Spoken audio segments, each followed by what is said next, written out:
ഞാനും എന്റെ ഭാര്യയും കൂടെ ഇവിടെ ഇന്ന് ഹോസ്പിറ്റലിൽ പോയിട്ട് BP ലോ ആയിട്ട് ഞാനിവിടെ കൊണ്ടുവന്ന് വണ്ടി ഒതുക്കിയിട്ട് ഇവിടെ കൊണ്ടുവന്ന് വണ്ടി ഒതുക്കി ഇവിടെ കൊണ്ട് നിൽക്കുന്ന ഞാൻ എന്റെ ഭാര്യയുടെ അടുത്തോട്ട് ഞാൻ തലവെച്ച് ഇങ്ങനെ കിടന്നപ്പോൾ ഈ ഭാര്യയും ഭർത്താവാണെന്നുള്ള അറിഞ്ഞിട്ടില്ല. ആരും ആയിക്കോട്ടെ, മറ്റൊരാളുടെ സ്വകാര്യതയിൽ കയറി എത്തി നോക്കിയിട്ട് പറയുക, നാട്ടുകാരെയൊക്കെ വിളിച്ചു കൂട്ടി, ഏതോ ഒരു പുള്ളിക്കാരനൊക്കെ ഇപ്പൊ വിളിച്ചു കൂട്ടിയിട്ട് പറയുക ഇതേപോലെ ഞങ്ങൾ ഈ കാരണത്ത് വേറെ പരിപാടിയായിരുന്നു അത് പറയാൻ. അവള് കണ്ട കാര്യം പറഞ്ഞു എന്ത് ചെയ്യുന്നുള്ളത് പറയൂ നിങ്ങള്. ഇല്ല, സൗകര്യം ഇല്ല. എനിക്ക് എന്റെ അവകാശം, മര്യാദ ഒന്നുമല്ല, എന്റെ അവകാശം. എന്താ പറയാ, വീടിന്റെ വഴിയിൽ എന്തിനു വന്ന് കിടക്കുന്നു? ഞാൻ ഇയാളുടെ വീടിന്റെ വഴിയാണോ ഇത്? ഇയാളുടെ വീടിന്റെ വഴിയാണോ ഇത്? എന്താ ഇത്? എന്റെ റൈറ്റാ. എന്താ കാര്യം? അതെന്താ സംഭവം? എടുക്കാം, എവിടെ പോകുന്നുള്ളത് നോക്കാം. പേഴ്സണലായിട്ട് കാര്യമല്ല, ഇയാളടുത്ത് പേഴ്സണൽ സംസാരിക്കാൻ എനിക്കൊന്നുമില്ല. പേഴ്സണലോ? എന്ത് പേഴ്സണലോ? ഞാൻ ഇയാൾ തമ്മിൽ എന്ത് പേഴ്സണലാ ഉള്ളത്? ഞങ്ങൾ പേഴ്സണലായിട്ട് സംസാരിക്കുന്ന ഈ കാറിനകത്താ. അത് വന്ന് ഒളിഞ്ഞു നോക്കിയത് ഇയാളാ.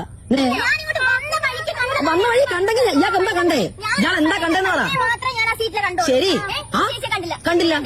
ശരി, ഞാൻ പറയുന്നത് കണ്ടു. എനിക്ക് എന്നെ കണ്ടില്ല, ഈ സീറ്റിൽ ചേച്ചിയെ കണ്ടു. എന്തായിരുന്നു ഇവിടെ സംഭവം? പറയൂ. ഇയാൾ പറയുന്നില്ല എന്താ സംഭവം എന്നുള്ളത്. പൊതുസ്ഥലത്ത് വെച്ചിട്ട് കാണിക്കാൻ കൊള്ളാത്തതോ? എന്ത് കഷ്ടം. എന്തിനങ്ങോട്ട് മാറണം? എന്തിനങ്ങോട്ട് മാറണം? തെളിച്ചു പറയണം. എന്ത് മോശമായ പ്രവൃത്തി ഇതിൽ കണ്ടു. എടുക്കുക. എടുക്കുന്നതിന്റെ പരിപ്പ് തന്നെ. സമയം വേറെ നോക്കിയോ? സമയം എന്തായാലും വേറെ എഴുതാൻ പറ്റില്ലല്ലോ. ഇവിടെ ഇങ്ങനെ ആവശ്യമില്ലാത്ത കാര്യത്തിൽ ഇടപെടാൻ എടുക്കാൻ ഒരു കാര്യമില്ല. അതെ, പകുതി വണ്ടി റോഡിൽ നടക്കുന്നത്, ബാക്കി റോഡ് സൈഡിൽ. അവരുടെ വീട്ടിലോട്ട് ചേർത്തോ അല്ലെങ്കിൽ വഴിയിലോട്ട് കയറ്റിയോ ഒന്നും അല്ല ഇട്ടേക്കുന്നത്. റെസ്റ്റ് എടുക്കണമെന്നുണ്ടെങ്കിൽ വഴി തന്നെ റെസ്റ്റ് എടുക്കണം. തലവേദന എടുക്കുന്ന വണ്ടി ഓടിക്കാൻ പറ്റത്തില്ല. എന്തോന്നാ ഇത്? പൊതുസ്ഥലത്ത് 3-4 വീടുകളുള്ളതിന്റെ മുന്നില് ഒരു ആശുപത്രി വന്നിരിക്കുന്ന ഒരു പയ്യൻ അവന് വയ്യാതെ വന്നപ്പോ വണ്ടി നിർത്തി ഭാര്യയോടൊപ്പം ഇരുന്നപ്പോ ആ കാറിനകത്തേക്ക് എത്തി വലിഞ്ഞ് നോക്കിയതും പോരാ, 10-200 മീറ്റർ അപ്പുറത്തുള്ള വീട്ടിൽ ചെന്ന് അമ്മയോട് ആ കാറിനകത്ത് നടന്നിരിക്കുന്ന കാര്യം, അത് നല്ലതോ ചീത്തയോ ആയിക്കോട്ടെ, അത് ചെന്ന് വിളിച്ചു പറഞ്ഞപ്പോ അത് ചോദിക്കാനായിട്ട് നൈറ്റിയും പൊക്കി പിടിച്ചോണ്ട് ഒരമ്മ അവര് കിടന്ന് ചാടുന്നത് പോരാഞ്ഞിട്ട് അയൽവക്കത്തുള്ളതും അറിയാവുന്നതുമായിട്ടുള്ള ചേട്ടന്മാരെ എല്ലാം വിളിച്ചു വരുത്തുന്നു.